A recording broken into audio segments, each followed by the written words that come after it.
Boa noite, meus amigos. Estamos aqui de volta. Como sempre, começamos invocando a Santíssima Virgem Maria, o Santo Padre Pio de Pietrelcina, para que roguem a Deus que nenhuma injustiça se cometa nesse programa. Eu queria chamar aqui a atenção de vocês para um trabalho maravilhoso que está sendo realizado por alunos e ex-alunos meus do Paraná, sob a liderança dessa criatura extraordinária que é a Luciana Mato, que é a pessoa que certamente mais estudou e mais absorveu tudo que eu ensinei ao longo de mais de 20 anos. O site do Instituto Olavo de Carvalho, entrará em funcionamento, estará online, eu creio que dentro de uma semana ou 10 dias, vocês podem anotar o endereço desde já, é www.institutoolavodecarvalho.org. Informações pelo telefone 041-3053-3391. Olha, se há um grupo de pessoas em que eu confio, que estão fazendo um trabalho sério, e que realmente entenderam o que eu estou ensinando e absorveram profundamente, é esse pessoal que está lá sob a liderança da Luciana. Então, no programa passado eu mencionei alguma coisa, mas esqueci de dar o telefone. Então, está aí, 041-3053-3391. Aqui o jornal O Tempo, lá de Minas Gerais, publicou um editorial em que ele diz que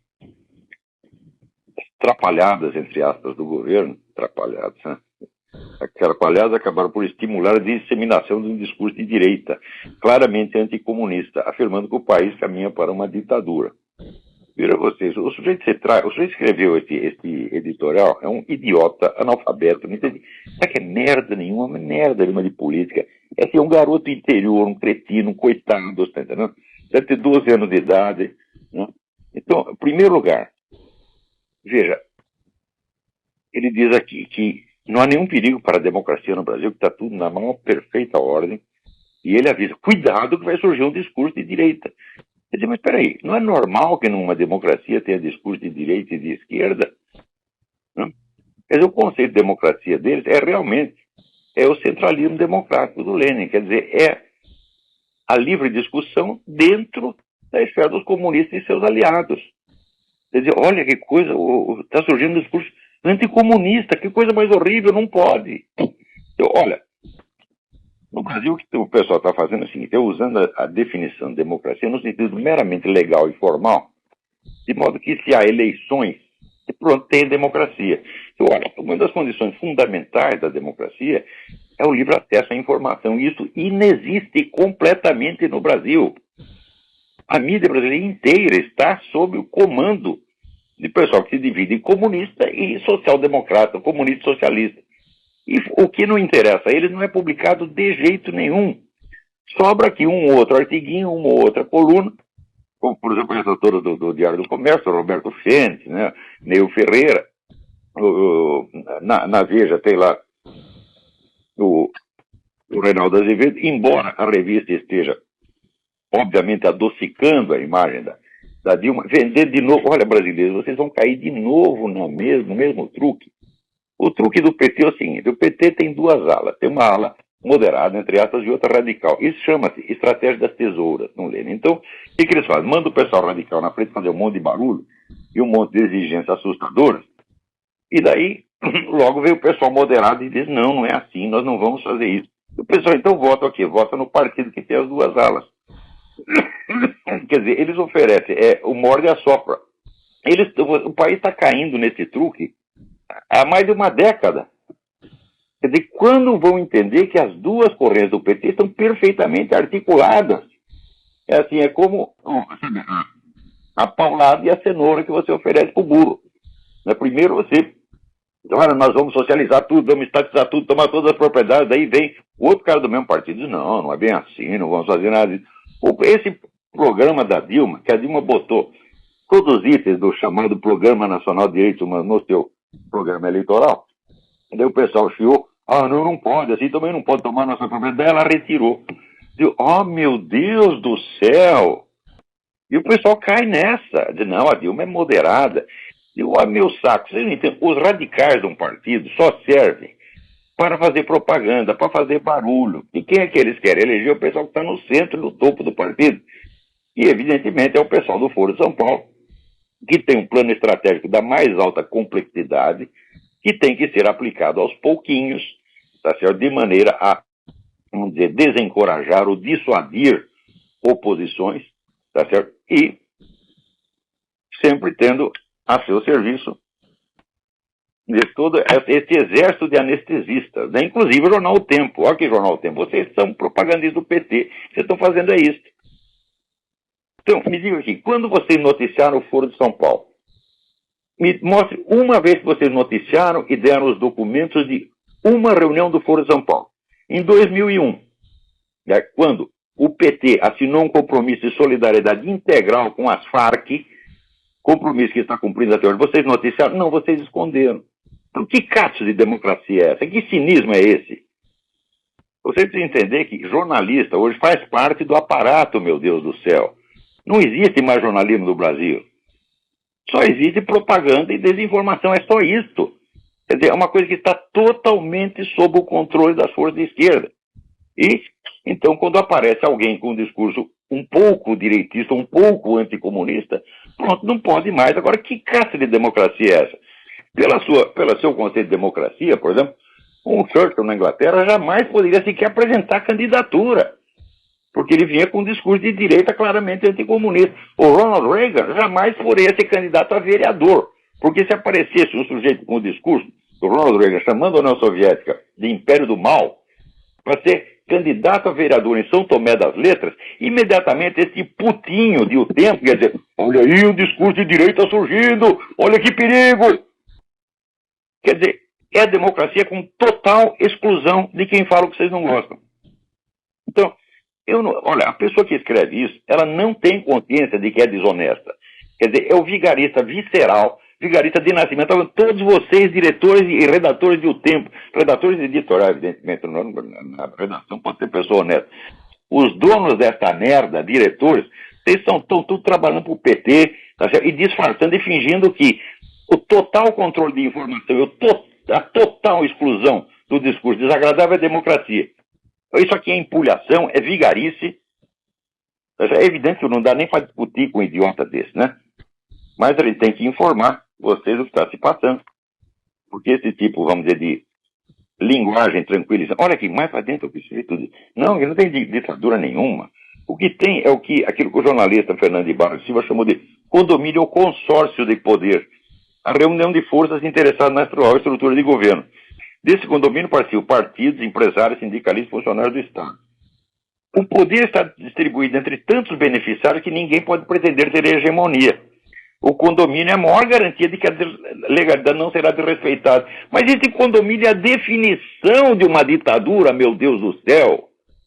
Olha aqui, estuda um pouco de história, o moleque analfabeto. Estuda como foi o regime nazista. O regime nazista estava dividido exatamente assim. Tinha o grupinho do Goebbels, tinha o grupinho do Göring, tinha não sei o quê, de maneira que ninguém tinha hegemonia. Ninguém. O Hitler personificava o quê? A conjunção desses vários grupos de interesse. E é por isso que ele estava lá em cima. Mas ninguém tinha hegemonia lá dentro. Né? Então, aliás, a mesma coisa pode acontecer em qualquer ditadura. Na nossa ditadura militar, não tinha o grupo dos moderados e o grupo da linha dura, e eles tinham que dividir o poder. Quer dizer, a mera divisão do poder entre grupos interessados é democracia. Ora, vai tomar no cu, vai chupar uma piroca, até que você sabe o que é uma, porra. Não é possível discutir com essa gente. Agora, esses caras, moleques como este, não interessa a idade, pode ser um moleque de 70 anos, continua sendo moleque, tá certo? Porque analfabetismo, meu filho, é uma coisa que uma vez que você contraiu, o analfabetismo não é natural no ser humano, ele é contraído. Você contrai depois que você aprende a ler. Né? Depois que você aprendeu a primeira letra, você faz um compromisso sagrado de nunca entender merda nenhuma. E você se mantém fiel a isso até o seu último dia. São pessoas assim que dominam a formação de opinião no Brasil. Isso é uma catástrofe. Eles não sabem o que é uma ditadura, eles acham que é a divisão do poder entre vários grupos interessados, beneficiar, olha, até se traz beneficiário, Quer dizer, aqueles caras que dividem o dinheiro, dividem o poder. E eles, o filho da puta chama isso de democracia e quer vender isso para vocês. Esse jornal O Tempo tem que ser fechado. Esse jornal é um crime, porra. Eu não entendo. Olha, tem que fazer uma campanha assim, nunca mais comprar jornal, porra. Nenhum jornal brasileiro, olha, eu estou no último jornal onde a gente tem um pouco de liberdade. No Diário do Comércio, nunca mexi, não cortam os meus artigos, não me boicotam, estou falando lá o que eu quiser. Tá certo? Então, mas é o último. Agora, aqui, mesma coisa aconteceu essa semana com o negócio da Ingrid Betancourt, que pediu uma indenização, tá certo, de 6,8 milhões de dólares pelo seu sequestro. Só que a indenização não era para ser paga pelas Farc, pelos sequestradores, mas pelo governo que a libertou. O que tem que fazer com uma prostituta dessa? Tá certo? Mandar tomar no cu? Né? Deve ser, porque do outro lugar já deve ter dado tomando. Não duvido que essa mulher ficou se divertindo lá com as Farc. Tá certo? Então, ficou lá não sei quantos anos, mas não estava tão ruim lá não, viu? Ruim está agora, está se queixando contra o governo que a libertou, meu Deus do céu. E dela vem com a explicação, não, mas não foi ingratidão, foi para dar um exemplo. Olha só que filha da puta. Quer dizer, não é que ela é ingrata com o governo, ela está estimulando a ingratidão geral. Ela quer que não só ela, mas todos os sequestrados processem o governo da Colômbia. Agora, os representantes das Farc estão aí à solta, tá certo? Então, o pessoal que invadiu lá o Palácio da Justiça são todos anistiados, porque não processa eles. Não processa eles, porque daí vai todo mundo cair de pau nela, tá né? Então, agora aqui, no caso, só provocou reação hostil na Colômbia. Os colombianos ficaram evidentemente ofendidos, porque eles sabem o que as Farc fizeram lá. Eu vi na rua de Bogotá, um monte de cara preto, que morar numa região lá ocupada pelas Farc, são agricultores, as Farc botou tudo eles para fora. E eles foram para Bogotá para ser mendigo. E tá lá cada um com um cartaz, expulso pela Farc, me dá um dinheirinho. É? Então, agora isso aí não é racismo, não. Isso aí não, de maneira alguma. Na esquerda não tem racista. Né? Eles podem dizer o que quiser, tá certo? O próprio Karl Marx chamava preto de raça inferior, né? Mas não é racista. Não, o racismo provavelmente o único racista sou eu, pô. Aqui, o William Medeiros, ele se refere ao programa em que eu falei que o inventor da organização de militância foi João Calvino, na Suíça protestante, e ele me pede mais informação. Por favor, me indique quando eu encontro mais sobre esse tema relativo a Calvino. Olha aqui, vou recomendar para você e para todo mundo um livro que é um clássico dos estudos historiográficos, que se chama The Revolution of the Saints, a Revolução dos Santos. Subtítulo: A Study on the Origins of Radical Politics. O autor chama-se Michel Walzer, W-A-L-Z-E-R. Isso foi publicado pela Harvard University Press em 1965. Não sei se teve outras edições, é o que eu tenho, é ainda a primeira, mas deve ter tido outras edições. The Revolution of the Saints, de Michel Walzer. Não deixe de estudar esse livro, isso é uma maravilha, maravilha. E eu acho que assim, é um livro tão fundamental que sem ele não dá para entender nada do negócio da mentalidade revolucionária. Então, note bem, o programa, o conteúdo da doutrina de Calvino, em si mesmo, nada tinha de revolucionário, mas ele foi o sujeito que, pela primeira vez, descobriu que a sociedade civil organizada, ele não tinha esse termo foi surgido depois com Antônio Gramsci, que a sociedade civil organizada era a grande força política. Então, ele criou o que hoje se entende por militância, né? Em que a sociedade se dividia em duas camadas. A militância, que mandava em tudo, comandava tudo, e o resto da população que tinha que obedecer. Então ele instaurou lá um regime totalitário na Suíça. Onde, note bem, veja como ele estava antes, ele antecipou os tempos, fiscalizava a vida particular das pessoas. Que é uma coisa que nem na Rússia Soviética. Na Rússia Soviética não se perguntava quem estava comendo quem. Mas ali na Suíça do Calvino, e depois hoje em dia, né, nas democracias modernas, todo mundo o governo tem que saber tudo. Quem o sujeito comeu, para quem ele deu, né? se bebeu, o que você comeu, se você está dando açúcar, comida, né, doce para as suas crianças, você é um inimigo do povo, né? Hoje em dia os camaradas nem disfarçam mais. Tá? O assessor do Obama, principal assessor do Obama para assuntos de ciência, John Holdren, né, ele fez um apelo público para que os Estados Unidos desistam da sua soberania e cedam ao regime planetário. Note bem, hoje em dia você fala de governo mundial, ainda tem idiota como esses filhos da puta do tempo, tá certo? Que o último livro que leram foi 50 anos atrás, se é que leram algum dia, não sabe nada do que está acontecendo, e ainda chama isso de teoria da conspiração. Então, puta que pariu! Já está tendo apelo público, quer dizer, o cara é um ministro do Obama. Eles, olha, os Estados Unidos têm que ceder a sua soberania ao regime planetário. O regime planetário acrescenta a ele armado de poder militar para forçar, para impor limites ao crescimento populacional. Ou você vai ter uma polícia mundial impedindo você de fazer filho. É isso que o filho da puta quer. E ele já está apelando para que o governo americano ceda a sua soberania aos órgãos da ONU que já existem para isso. Esses órgãos devem ser armados, segundo ele, deve ter uma força militar de escala mundial para controlar o crescimento da população, que é a obsessão desses filhos das putas. Olha, meu filho, se um dia surgiu um cálculo aí, se você espremesse toda a população mundial no estado da Califórnia, ainda ia sobrar um bocado de terra para cada um. Tá certo? Essa história de crescimento populacional, quando você ouve isso, né, você fique sabendo que você está falando com um emissário da nova ordem mundial mesmo. O que eles querem não é controlar o crescimento populacional. Eles querem controlar tudo. Querem controlar o que você come. Já ouviu falar do índice alimentário? No índice alimentar, as drogas pesadas, cocaína, etc., vai ser tudo liberado. E os suplementos vitamínicos vão ser controlados como drogas. Você só vai, você quer tomar vitamina C? Você não vai tomar vitamina C sem uma receita médica autorizada com carinho do governo. Quer dizer, é a concentração total de poder em escala mundial. Esse programa está sendo realizado na nossa cara. E ainda tem filha da puta que vem dizer que isso é teoria da conspiração.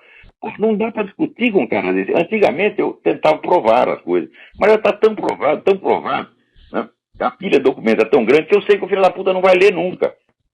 Então é assim, o total ignorante julga o sujeito que sabe e bota lá um carimbo, a teoria da conspiração, é anticomunista, é direitista, isso não pode. Na democracia brasileira não pode.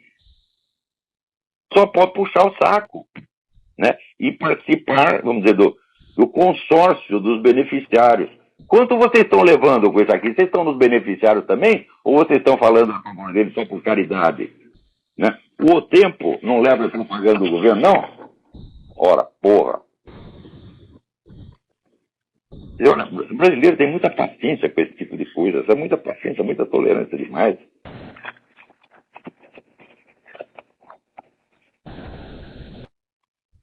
Olha aqui, eu tenho recebido umas cartas excelentes, mas como sempre, tem umas cartas muito compridas, não dá para ler, pô. Aqui, o Renato Cunha me manda uma carta excelente com uma tradução de um artigo também excelente que saiu na página do henrymacoff.com, a música como arma, como a MTV serve a nova ordem mundial. Importantíssimo artigo, importantíssimo. Então, é muito comprido, não dá para ler aqui. Então, o que eu vou fazer? Eu vou mandar esse texto para o Mídia Sem Máscara e pedir que eles publiquem. É muito importante. Muito obrigado, Renato Cunha. Também aqui a Sayonara Guimarães me manda um artigo excelente sobre, né, esse caso do jogador Bruno, do Flamengo, né, e não queria ter o filho, matou a mulher. É simples, né? Vamos adotar isso aí, em vez de matar a criança, já mata a mãe direto, porque se você matar um bebê, meu filho, não barriga a mãe, depois você vai ter que matar outro e outro. Pra quê? Já dá um tiro na desgraçada que ela nunca mais tem filho, porra. Não é uma solução? É a solução final. Você não quer controlar a população? Então, controla na fonte. Em vez de... Sabe aquele negócio português que mata a bebê, tá jogando naftalina uma por uma? Não. Você já mata na fonte, você mata as mães, pronto, acabou os bebês, porra. Né? Olha aqui. O Tiago Venson me informa que a missa tridentina, que outro dia eu anunciei, né, que está voltando em algumas igrejas do Brasil, também já está sendo rezada em Brasília. E informações aqui, http Missa Tridentina em Brasília, .wordpress.com. Não tem www, http missa tridentina em Brasília.wordpress.com. Né? Por exemplo, isso aí, você não vê uma matéria sobre isso. Por quê? Porque missa tridentina, aí direitista, anticomunista, isso não pode, isso tem que ser excluído. Isso é discurso de ódio. Missa tridentina é discurso de ódio. Olha lá, os caras acreditam em nosso Senhor Jesus Cristo, que coisa mais, né? Mais horrível, mais escandalosa. Outro dia eu estava lendo, mas olha aqui, ateísta militante é uma raça ruim mesmo. Outro dia eu estava lendo, né, quando o poeta T.S. Eliot, Thomas Stearns Eliot, se converteu ao catolicismo, então a amiga dele, Virginia Woolf, escreveu uma carta para os amigos dizendo: olha, agora ele está morto para nós, né? Agora ele já não é mais nada para nós, ele já não pertence ao nosso círculo, não podemos mais aceitá-lo. Eu vi até a arte que estava a carta, estava lendo o texto da carta nesse livro maravilhoso. Olha aqui. Tive uma conversa muito constrangedora e deprimente com o pobre Tom Elliot, que agora deve ser tido como morto para todos nós desde a partir de hoje. Ele se tornou anglo-católico. Ele acredita em Deus, na imortalidade e vai à igreja. Fiquei realmente chocada, né? Um cadáver me pareceria mais digno de crédito do que ele. Ou quero dizer, existe algo de obsceno numa pessoa viva acreditar em Deus. Mas olha aqui, filha de uma puta. Né? Eu li isso aqui num livro que eu recomendo para vocês, The Rage Against God, O Ódio a Deus, escrito por Peter Hitchens, que é irmão do Christopher Hitchens. Você vê que vexame, né? O maior líder ateísta da Inglaterra, que é o Christopher Hitchens, o irmão dele, que é um escritor tão bom ou melhor do que ele, se converteu ao catolicismo, meu Deus do céu. Né? E aqui ele conta a história da sua juventude ateísta. Quando ele tinha 17 anos, ele tocou fogo na Bíblia dele, Bíblia que a mãe dele tinha dado para ele. Agora estou livre, queimei a Bíblia, agora vou fazer a porra que eu quiser. E queimou a Bíblia e começou imediatamente assim, a bater nas pessoas, comer a mulherada toda, tomar droga, tá entendendo? Puta que pariu, que vida de merda. E ele acha que ele tinha esse mesmo sentimento de superioridade infinita que o Hitchens tem, né? Porque o Hitchens está escrevendo cada vez mais violência, meu senhor. Eu vou comentar aqui um livro de um escritor colombiano que mora no México. Ele renunciou voluntariamente à nacionalidade colombiana e se tornou mexicano, mas ele quer ter sucesso na Colômbia, fica publicando os livros dele na Colômbia, Fernando Vallejo, o filho da puta, né? E escreveu um livro, o livro chama La Puta de Babilônia. Começa, xingando a Igreja Católica de tudo quanto é nome e atribuindo a ela todos os crimes possíveis e imagináveis, tá certo? Desde que o mundo é mundo, é uma coisa incrível. Você lê o livro, você ri, não dá para parar, porque o Christopher Hitchens, comparado com o Fernando Vallejo, tá certo? Ele é coroinha, né? É um negócio incrível. Quer dizer, esse pessoal está ficando cada vez mais violento, cada vez mais bravo. Por quê? Eles não estão conseguindo converter ninguém, porra, só eles mesmos, né? Quanto mais xinga, né? Olha, eu saiba, no mundo inteiro, o número de católicos está aumentando, o número de protestantes está aumentando, né? Na Ásia e na África, o número de conversões aumenta dia a dia e fica lá esses caras esbravejando. Não vão conseguir nada, né? Não conseguia passar um vexame como o que o Peter Hitchens confessa aqui que passou. Porque ele diz, olha, tudo que eu escrevi, tudo que eu falei naquele tempo, eu enganei muita gente. Porque, infelizmente, eles acreditaram em mim. Né? E é claro que depois do que você meteu merda na cabeça do outro, daí por diante ele é responsável pelas ações dele. Mas naquele momento, tá certo?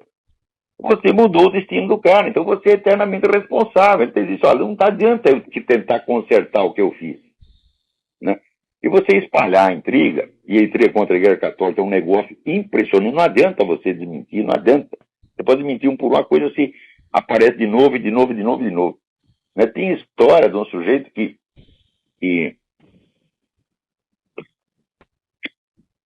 vivia fazendo intriga, e um dia ele se arrependeu. E daí que ele ajudou, foi falar com o Rabino. Rabino, queria saber o que eu posso fazer para consertar a merda que eu fiz. Daí o Rabino disse, é fácil. Você pega um monte de papel, jornal, picota tudo em pedacinho, põe dentro de um saco. Daí você sobe no prédio mais alto da cidade e joga os pedacinhos de papel ao vento.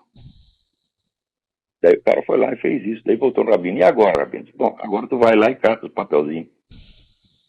Você tá vendo? A intriga é assim, meu filho. É que nem você jogar um monte de papelzinho no vento. Nunca mais vai dar para você voltar atrás, né? Hoje já voltou, por exemplo, voltou um filho da puta aí dizendo que Olavo de Carvalho é nazista. Ele escrevia na revista Humanos, que é uma revista antissemita. Escrevia no Humanos do caralho, meu filho. Tá certo?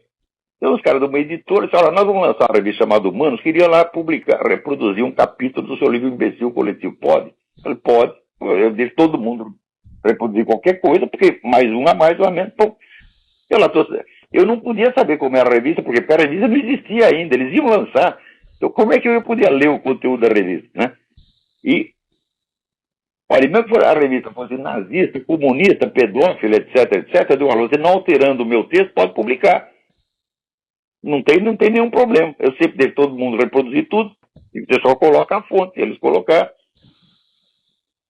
Daí, outro filho da puta foi lá falar, tem um instituto, olha, já criaram, tem um instituto em Israel, que vive fiscalizando o negócio de antissemitismo no mundo. E tem um filho da puta qualquer no Brasil, que eu não sei quem é, que vive mandando fofoca minha, né?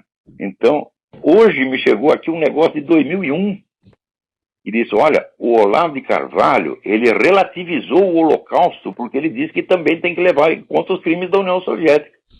Eu digo, uai, desde quando você mencionar um segundo crime é relativizar o primeiro? Isso em primeiro lugar. Segundo lugar, né, a União Soviética foi muito culpada pela ascensão do nazismo. Se não fosse a ajuda soviética, jamais existiria a força militar alemã. Sem a ajuda soviética, o Hitler jamais teria passado um demagogo de subúrbio. Mas, com a ajuda que deu para montar uma força militar capaz de aterrorizar a Europa, daí virou um problema e daí começou o Holocausto. Então, isso quer dizer, ao governo da União Soviética foi culpado pelo Holocausto. É isso que eu estou falando. Então, isso aí agora é relativizar o Holocausto a meu saco, né? Outra vez também mandaram uma outra fofoca, eu já não me lembro o que é. Ah, eu sei. Aqui. Pegaram o artigo que o Jânio Cristaldo, ele bosta do Jânio Cristaldo, publicou um artigo antissemita no Mídia Sem Máscara. Olha, eu não fiscalizo o Mídia Sem Máscara. Eu criei o Mídia Sem Máscara, eu oriento de longe a política geral da coisa, mas não fico fiscalizando artigo por artigo. Então o Jânio Cristaldo, que era um colaborador, escreveu um artigo bom, 2 artigos, 3 artigos. De repente começa ele a jogar merda na Igreja Católica e também começa a jogar merda nos judeus. Daí entrei eu lá na lista dos antissemitas do Instituto Roth, porque eu dirigia um jornal que publicava artigo antissemita do Jânio Cristaldo. Eu escrevi para os caras, olha, eu já expulsei o Jânio Cristaldo por causa desse artigo, o que mais tu quer que eu faça? Daí o pessoal do Instituto me mandou uma carta pedindo desculpa, não está certo, sou uma pessoa boa, não tem nada de antissemita, mas, olha, fofoqueiro é uma merda, e o Brasil tem assim, tem um fofoqueiro em cada esquina, porra. É um negócio incrível. A gente que não tem mais o que fazer mesmo. Agora, vamos ver o que mais nós temos aqui. Tem tanto material que eu fico atrapalhado.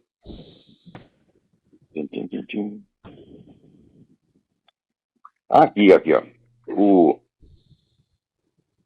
O Soraya Malafaia Gomes foi minha aluna em São Paulo. Tudo bem, Soraya? Me manda aqui uma informação de que o colunista da Veja entrevistou o cineasta Daniel Moreno, que dirigiu o documentário Reparação. Então, o documentário trata do atentado que ocorreu em 19 de março de 1908 no consulado americano. Quando estava passando um cidadão na rua, que não era nem americano nem porra nenhuma, chamado Orlando Lovec, e a bomba estourou, o sujeito perdeu uma perna. É certo? E ficou durante 30 anos esperando que o governo lhe desse uma miséria de uma indenização, enquanto os autores do atentado estavam nadando em dinheiro de indenizações. O cara simplesmente fez um documentário sobre isso. Ah, isso é direitismo, isso não pode, isso é anticomunismo. onde já se viu anticomunismo, meu Deus do céu. Ora, se não pode ser anticomunista, só pode ser duas coisas. Ou você é comunista, ou você é um cagão que fica quieto. Só isso é permitido no Brasil. Então, você pode até ser um não comunista, desde que você fique quietinho no seu canto. Então, é que nem no Irã. No Irã você pode ser católico, você pode ser protestante, você pode ser judeu, desde que você não fale da sua religião para ninguém. Você fica quietinho dentro da sua casa. Então, você é anticomunista ou não comunista? Ah, pode, desde que você fique quieto na sua casa. Você não pode publicar uma linha a esse respeito. Você não pode nem contar a história. Quer dizer, eu assisti o trailer do Reparação, ele não está falando nada contra ninguém, só está mostrando como as coisas aconteceram. Quer dizer, não é um filme direitista, mas isso basta para causar escândalo e terror, pânico na ala esquerdista. Quando eu digo ala esquerdista, eu falo aqui, a redação inteira da Folha, a redação inteira do Estadão, a redação inteira da Veja, com 2 ou 3 exceções, tá certo? A redação do Jornal Nacional, essa putada toda, é elite esquerdista, meu Deus do céu. São eles que estão proibindo informação, são eles que estão bloqueando informação. Esse é o Serviço Oficial de Censura composto por jornalistas. Esse que é a coisa mais engenhosa, perversa e calhorda que eu já vi. Isso não é a autocensura, que o jornal se censura a si mesmo. Não, não é só isso. Tá certo? Porque quando o jornal se censura a si mesmo, cada um se censura diferente do outro, ué. Não é isso? Antigamente era assim, a autocensura todo mundo faz. Quer dizer, o jornal, conforme os seus interesses, conforme a sua política, às vezes ele veta certas matérias, mas nunca veta por muito tempo, não. Veta um tempinho e depois soltava. Era assim que era normal. Mas agora não, é a mesma censura espalhada por toda parte. Então não é a autocensura dos jornais, é a classe jornalística censurando os jornais, é completamente diferente. Não é a autocensura de um jornal, não, senhor. É uma coisa uniforme, nacionalmente uniforme, homogênea. Isso não acontece. A possibilidade disso acontecer por coincidência é de 1 em 8 bilhões. Quer dizer, por que as mesmas notícias são vetadas em todos os jornais, em todos os noticiários de TV, em todos os programas de rádio? Oh, meu Deus do céu, isso é militância organizada. E tem os caras que não são militantes, mas são simpatizantes. E tem os outros que são cagão. É por isso que a notícia não sai. É por isso que a criação, formação e expansão da mais poderosa organização política que já houve no continente foi totalmente vetada no Brasil durante 16 anos. Ora, veja se a ditadura militar conseguiu vetar alguma informação durante 16 anos. Nunca conseguiu. Nem tentou. Nem tentou. Eu me lembro que eles vetavam notícias durante algum tempo, depois liberado, depois não interessava mais. Mas não, esse negócio é uniforme, geral e permanente. Isso é uma KGB que está dominando a imprensa no Brasil. Agora, continua havendo eleições. Eu digo, uai, mas para que serve a eleição se não circula informação? Se você não pode dizer realmente quem são os candidatos, por exemplo, a Dilma, você não pode falar nem do passado dela. Mas por que precisa falar do passado se a mulher está lá no PT, que é o fundador do Foro de São Paulo? A Dilma não foi terrorista, ela é terrorista. É. Qualquer membro ou colaborador do Foro de São Paulo é terrorista, porque o Foro de São Paulo é uma entidade terrorista que controla 5 ou 6 organizações armadas e, através das outras organizações desarmadas legais, as protege. Então, é uma articulação, tá certo? Como qualquer movimento terrorista que se preza. Dentro de uma organização terrorista, quantos pegam em armas? 1%, 2%, se tanto. 99% está em outros serviços. Serviço de ordem política, serviço de proteção judiciária, etc, etc. Serviço de organização, de intendência, etc, etc. Então, o Foro de São Paulo, ele tem as suas agências armadas, como o FARC, o MIR, etc, etc, cuja linha de ação é determinada nas próprias assembleias do Foro de São Paulo, que depois as protege e impede que elas sofram qualquer represália judicial. E a coisa está funcionando. Por exemplo, na Colômbia, tudo quanto é terrorista está na rua. Quem está na cadeia? Os soldados que os prenderam. Né? Então é isso que gente como essa turma do jornal O Tempo está chamando de democracia. Agora, para não dizer que tudo é merda, Aqui é Cleonice Maria de Lima Guimarães Correia, né, me informa, me chama a atenção para o site www.professoradepapel.com.br, onde mostra o método e a prática e os bons resultados obtidos por essa grande pedagoga brasileira, que foi a mãe dela, Cleonice Orlando de Lima. Eu já tinha ouvido falar disso faz tempo, não sei porquê, o assunto acabou sumindo da minha cabeça. Mas olha aqui, isso é uma oportunidade de vocês verem que nem todo mundo no Brasil é picareta que nem esses ministros da educação e secretários da educação.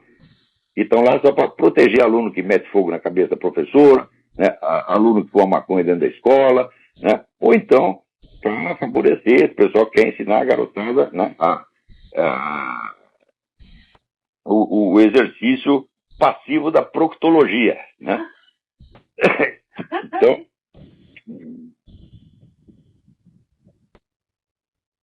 ontem eu estava vendo um filme, o sujeito se queixava da porra lá na cadeia, tem um monte de bandido, cada um era candidato a ser meu proctologista. Então, aí, agora não precisa ir na cadeia, meu filho, você vai na escola, tá lá o professor é seu proctologista. Tem alguém na linha aí, quem é? Boa noite, professor Olavo, é Fabrício. Boa noite, tudo bem? São Paulo. Tudo ótimo, senhor? Tudo bem. Professor Olavo, eu descobri o seu nome, que na verdade ele fica muito escondido. Eu descobri pelo padre Paulo Ricardo, escutando os cursos dele. Infelizmente, eu acho que o senhor fez tanto inimigo que o senhor fica oculto e não dá nem para achar o senhor. De filosofia que tem 2.000 alunos no Brasil. Eu tenho. Professor, eu queria compartilhar o que eu senti. Eu queria compartilhar o que eu senti ouvindo os seus ensinamentos. É que eu me sentia como se fosse no mito da caverna do Platão. E sabe aquela tendência que eu tenho de voltar para a caverna, para aquele escurinho acolhedor? Porque as coisas que o senhor revela são assustadoras. Você está no escurinho para sempre. Então lê a Folha de São Paulo todo dia, você vai para o escurinho e nunca mais sai. Nossa, jamais. Pode ler o Tempo também, o Tempo de Belo Horizonte. E uma coisa que eu ficava meio perdido de saber por onde começar a estudar filosofia. E aí agora eu comecei a entender que eu não fugir dos clássicos. Essa é a primeira coisa. Não? Mas olha, eu inventei o seminário de filosofia para responder essa questão. Quer dizer, se eu conhecesse algum bom método de introdução à filosofia, eu recomendaria, mas eu atualmente não conheço nenhum. Então eu inventei um. E está funcionando. Eu comecei a dar uma lida naquele livro da Marilena Chauí. Mas eu vi que ela começa a fazer umas metáforas muito para criancinha. Mas é para criancinha mesmo. Mas não é para criancinha, é só para essas criancinhas da escola gay. Tá bom, professor, eu só queria intervir e partilhar o que eu senti aí ouvindo o senhor. Então, muito obrigado pela sua atenção. Fica com Deus, tchau, tchau. Você também. Tá aqui, ó, a carta da Cleonice Maria Guimarães Correia. Gostaria que o nosso respeitado professor filósofo olhasse o site www.professoradepapel.com.br, que trata do método Professor de Papel, que foi uma professora que desenvolveu o método de alfabetização dentro de sala de aula, o qual está em prática há 20 anos e é utilizado por professores e pais de alunos no Brasil e por brasileiros que desejam alfabetizar os filhos em português e residem no Japão, Portugal, Estados Unidos e África. O método é totalmente independente, não tem editor, não tem distribuidor, e as próprias professoras vão aderindo sem publicidade por causa dos excelentes resultados. Olha, educação é isso, educação é resultado. Quer ver, agora então, o meu ex-aluno Guilherme Mota está lá brilhando no IFIX, apresentou a tese completamente inédita sobre Platão. O pessoal tem tudo que baixar a cabeça desse e outro, tem razão. Porque o Guilherme sabe alguma coisa e eles não sabem merda nenhuma. Então, aqui, alguém me manda uma carta, o Leonardo Pratas. Qual a sua opinião acerca dos integralistas no Brasil? Olha, eu acho o seguinte, eu sempre tenho muito respeito pelo Plínio Salgado, embora não leve muito a sério a teoria política dele, porque, no fim das contas, ele é um cara favorável à centralização, a um Estado que vai dominar tudo e tal. Isso realmente está furado. Mesmo que baseie isso em argumentos tirados da doutrina social da Igreja, a doutrina social da Igreja coloca princípios gerais, tá certo? Mas, quando a execução desses princípios gerais passa pela centralização da autoridade, sempre dá bode e acaba se comprometendo com a mentalidade revolucionária. Mas eu não posso negar que o Plínio Salgado foi um homem de a grande nobreza de caráter, inclusive era um dos primeiros protestos no mundo contra a perseguição ao judeu na Alemanha, partiu dele. É uma coisa que ninguém sabe, mas que todo mundo no Brasil tinha que saber. Né? Eu não sei se essa carta do Plínio ao Führer se encontra na internet, mas deveria estar. Porque foi logo, eu creio que a carta é de 36, 37, logo que começou o negócio. Você vê, em 39 ainda tinha judeus saindo da Alemanha, correndo e vindo para cá, para tentar contar para as pessoas o que estava acontecendo, e a putada aqui não acreditava, porra. Né? Mas o Plínio Salgado, então, foi esse pioneiro. Né? Daí ele pergunta, o senhor tem conhecimento da existência de um grupo político, talvez, intitulado Resistência Nacionalista? Já ouvi falar, mas não acompanho as atividades deles, não estou muito bem informado. Agora, muito bem, na parte anticomunista, eu apoio tudo isso. Tá certo? Porém, quanto a propostas concretas de governo, eu acho que todos esses movimentos, eles vêm contaminados de mentalidade revolucionária. Eu li muitos livros, por exemplo, que era da direita católica francesa dos anos 20 e 30. Na parte crítica, eles são excelentes, eles analisam a situação com muito realismo, né? Compreendem o caráter monstruoso do comunismo, mas quando chega na proposta, sempre vem aquele negócio de autoridade, de centralizar o governo. Eu falo, isso não adianta, porque você vai cair na mesma trama deles. Tá certo? Note bem, eu acho, cá entre nós, que enquanto o mundo estiver infectado com o movimento revolucionário, qualquer proposta de governo só serve para eleger candidato, mas não vai mudar nada, não vai fazer nada de bom. Nós não temos que ter uma proposta positiva. Tá certo? Olha, se o sujeito, vamos supor, você tem um amigo, o sujeito está lá na cama com AIDS, câncer, tuberculose e bicho de pé. Além do mais, ele está louco. Tá certo? E totalmente sem dinheiro. E você chega lá e diz, eu vou oferecer uma proposta positiva para você. Tá? Isso não é uma brincadeira? Hã? Você tem que primeiro defender o sujeito contra o perigo iminente, porra. Proposta positiva é depois, né? Quer dizer, a sua casa está infestada, cercada de ladrão, todo mundo armado, com o revólver na sua cabeça, você vai oferecer uma proposta positiva? Não, você tem que eliminar o mal iminente. Primeiro, o grande mal do mundo chama-se movimento revolucionário. O movimento revolucionário matou desde que ele começou no século XVIII até hoje 300 milhões de pessoas. Né? É como se fosse a população inteira dos Estados Unidos. Né? O dobro da população brasileira. Tá certo? Criou a miséria como nunca se viu no mundo. Em parte alguma se viu assim, 30 milhões de pessoas morrendo de fome em 10 anos, como aconteceu na China, no chamado grande salto para frente, que foi a coletivização da agricultura. Essas coisas só acontecem em regime comunista e socialista, meu Deus do céu. Então, matam gente pra caralho, criam uma miséria e não param de falar mal de todo mundo, criar intriga, envenenar a cabeça dos outros e podar de santinho. Enquanto essa coisa não parar, nenhuma proposta política positiva servirá para nada. Eu entendo que proposta política positiva, primeiro, é sempre de curto prazo. Uma coisa que você pode executar é que as pessoas podem ver o resultado. Né? Porque se ele prometer um mundo maravilhoso numa data indefinida, é assim, ele anda 3 metros, o futuro anda 3 metros para frente. Então nunca chega a porra do futuro, então ele não pode ser responsabilizado por nada que aconteceu. Ele matou 100 milhões de pessoas, daí ele diz, mas vocês vão ver os benefícios no futuro, vão ser tão grandes que esses 100 milhões de pessoas serão nada. Eu digo, mas quando vai chegar isso aí? Então, quer dizer, a proposta autoadiável faz parte da natureza do movimento revolucionário. Né? Você vê na América Latina há quanto tempo esses caras estão prometendo coisa. E quando eles tomam o poder, eles dizem, não, mas não é o socialismo ainda. Porque eles nunca acham que tem o poder suficiente. Olha, está vendo agora o jornal O Tempo?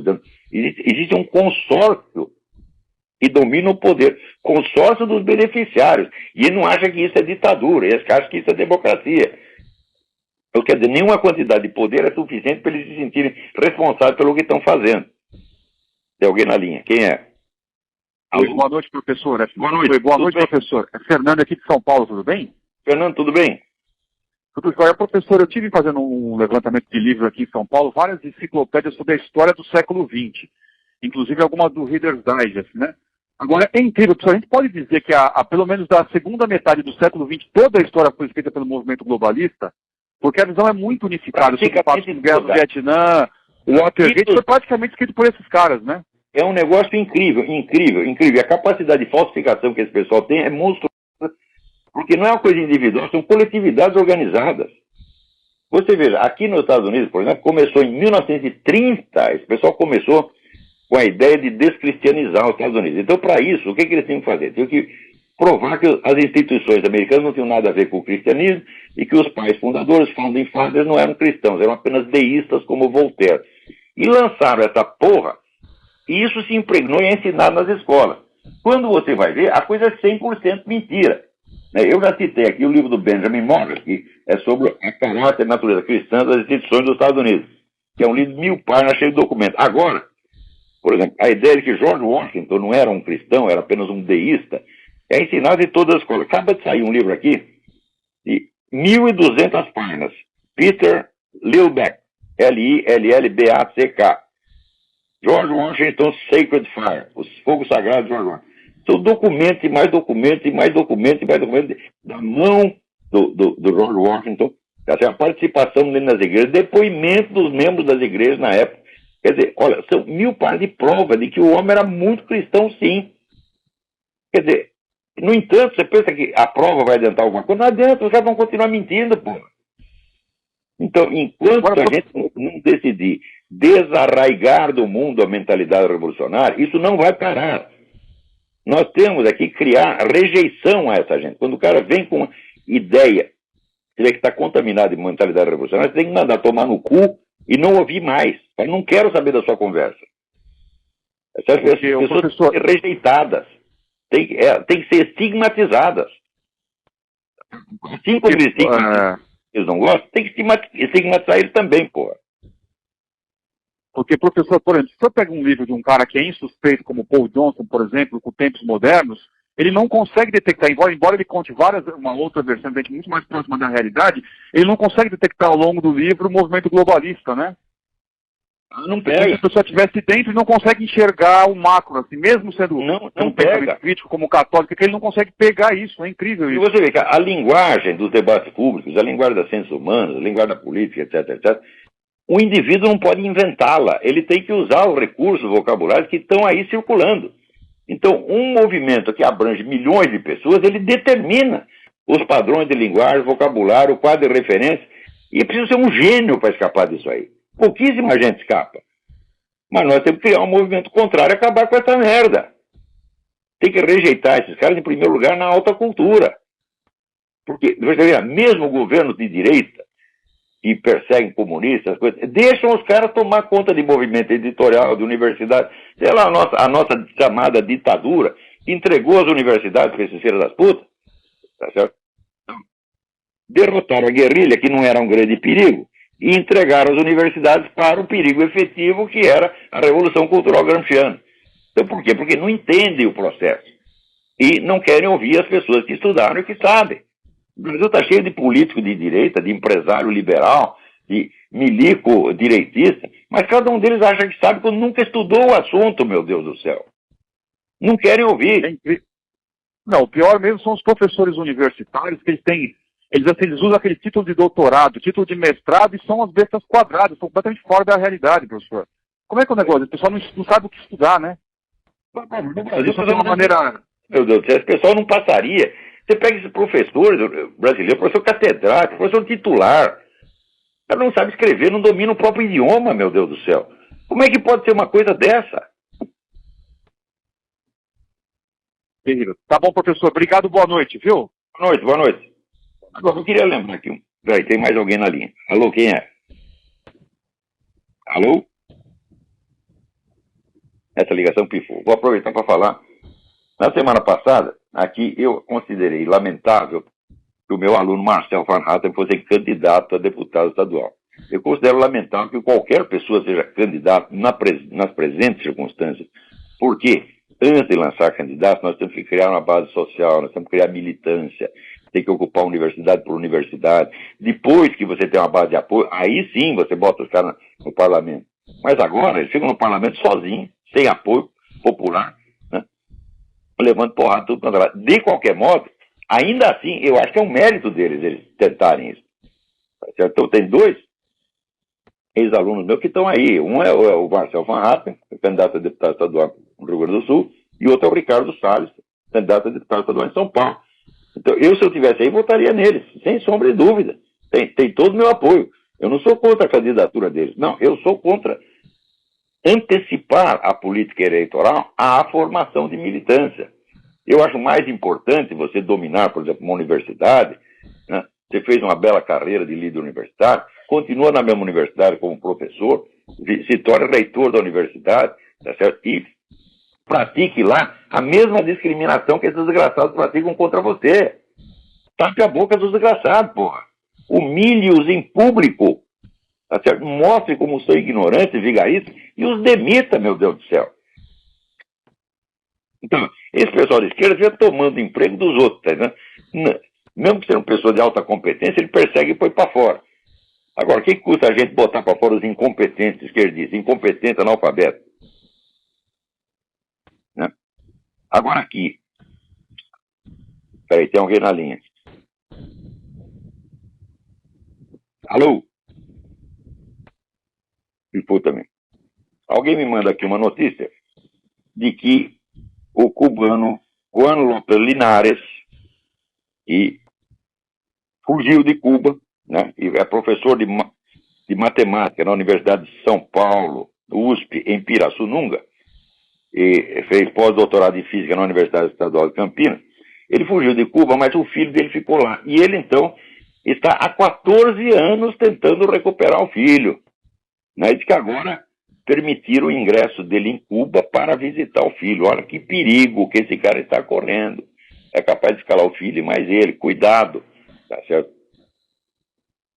Eu lembro que uns anos atrás, quando teve um fórum social mundial, estava lá em São Paulo, aquele filho da puta do Danny Glover, que é um puxa-saco de Fidel Castro, tá certo? Chupador de pica, de comunista, tá certo?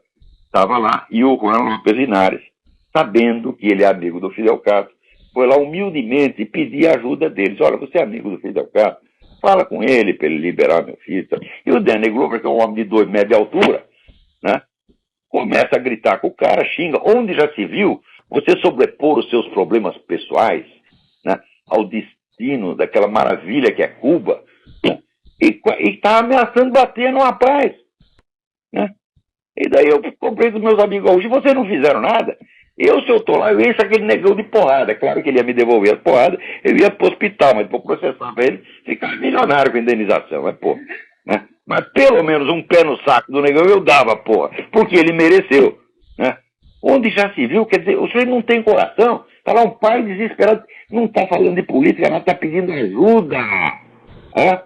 Pedindo a sua intervenção, você é amigo do homem, fala com ele, para ver se ele libera o meu filho. Quer dizer, foi lá com a maior esperança no Danny Glover, confiou no Danny Glover, e foi recebido com 4 pedras na mão. Mas que filha da puta. Né? E esse cara que Danny Glover se enche de dinheiro aqui dos Estados Unidos. É impressionante. Né? Curioso esse episódio dele lá, no Rio Grande do Sul, não foi comentado aqui, ninguém sabe o que se passou. Eu até escrevi uma notinha, contei com umas pessoas aqui, mas aqui se um ator que não é comunista, o Mel Gibson, dá um peido, sai, né, em todos os jornais. Agora o Danny Glover ameaça bater no pai de um prisioneiro cubano e não sai aqui, não se noticia. Peraí, tem mais alguém na linha aí. Alô, quem é? Alô, Olavo? Eu? Olá, tudo bom, Eduardo? Tudo bem, Eduardo? Tudo bem, tô ansioso. Esse vídeo do YouTube que você me mandou é de arrepiar os cabelos. Era isso que eu queria comentar. É um velho da Austrália, pedófilo orgulhoso. Ele diz, comi os meninos, comerei de novo, vocês vão tudo tomar no cu. O cara é completamente louco e a lei o protege, porra.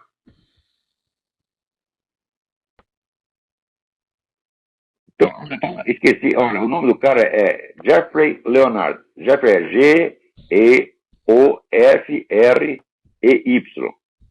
Leonard escreve-se Leonard. Vamos lá, Jeffrey Leonard. O cara é completamente biruta. Então o que ele faz? Ele fica circulando na frente da casa das suas vítimas para provocar. Então as vítimas, o que ele faz? Elas têm que mudar de rua, mudar de estado. Quer dizer, o cara foi condenado, lá ficou uns 6 meses na cadeia, mas eles são condenados à prisão perpétua. Eles não podem sair de casa, né? Então tem que mudar de cidade. E a lei protege o cara. E agora eu estou escrevendo um livro para provar as virtudes da pedofilia. Preste atenção no que eu estou dizendo, gente. Antes de 10 ou 15 anos, a pedofilia será legalizada e quem se opuser a ela será criminalizado. Chega lá, você que quer comer o seu filhinho de 5 anos, você não deixa, ele dá a queixa, você vai para a cadeia. Preste atenção. Anote aí o que eu estou dizendo, que eu sei como começa esse tipo de movimento. Se vocês procurarem no YouTube, eu estive pesquisando, tem centenas de vídeos pró-pedófilos, mas centenas, né? Assim, primeiro tentando, não advoga a pedofilia abertamente, mas vai tentando dessensibilizar as pessoas. Então, dessensibilização é o primeiro passo. Você acostumava, não, isso é um fenômeno natural, existe desde que o mundo é mundo, né? O segundo passo é embelezar, né? Então, fizeram aí um filme que é de um sujeito que ele, durante a guerra, acho que ele era um menino na Holanda, ele devia ter uns 12 anos, se apaixonou por um soldado canadense, um homem adulto, né? E, naturalmente, deu pro cara, né? E depois o camarada, naturalmente, o abandonou, virou as costas, foi embora, né? Você acha que pedófilo tem verdadeiro amor pela criança? É nada, quer rabar o moleque e depois o moleque se dane, né? Foi exatamente o que aconteceu, que o soldado comeu o cara e foi embora. E o cara, rapaz, ele tá até hoje. Ai, meu soldado, ele não telefona, uma coisa assim, rapaz, puta que pariu, né? Ele devia ficar com raiva do cara, né? Mas não, ele está lá apaixonado até hoje. Agora ele tem um velhinho de 70 anos, né? Com nostalgia do adulto que comeu quando ele tinha 12. Né? Olha que coisa mais... Ele não tem culpa, coitado, né? Mas está lá embelezando, né? O soldado o soldado foi muito mal com ele, porque ele se aproveitou e depois deu no pé. Né? Quer dizer, nem depois que o cara fez 18 anos, fez 18 anos, agora não interessa mais, agora é homem que quer mais, né? Quem tá na linha aí? Alô, professor? Alô? Fabrício, de Belo Horizonte, mais um Fabrício. Belo Horizonte, aluno, tudo jóia? Professor, vendo o senhor falar aí, tem um pouco a ver. Um dia desses dias de masoquismo que a gente tem, eu estava assistindo um jornal da TV Bobo, e falando que está um projeto aqui no Brasil para filhos de pais separados, divorciados, o menino vai passar por um teste psicológico, e se um dos pais ofender, né, mutuamente, o menino vai ficar com o Estado, em poder do Estado. Você vê como é que a gente está querendo até dos filhos. Né? E ao mesmo tempo, logo em seguida, diz que eu tenho um outro projeto também para facilitar o divórcio. No mesmo instante.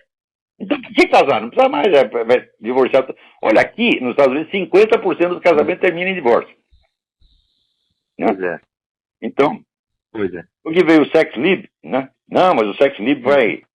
Veja que coisa, veja que coisa. O Wilhelm Reich, que era profeta aí desses comunistas idiotas, ele dizia que existia homossexualismo por causa da repressão sexual. Tirasse a repressão sexual, o homossexualismo desaparecia.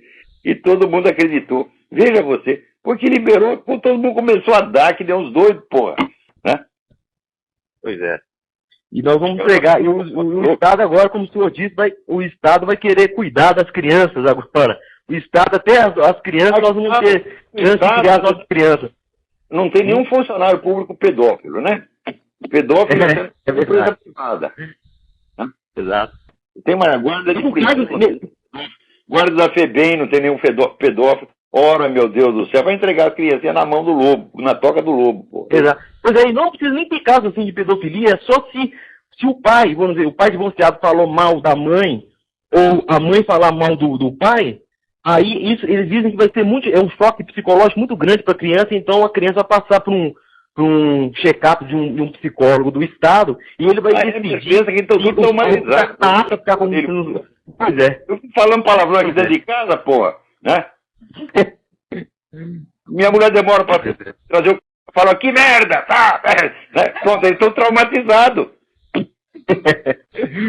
Que pai. Né? Doutor, eu vou desligar. Fique com Deus. Um abraço, senhor aí.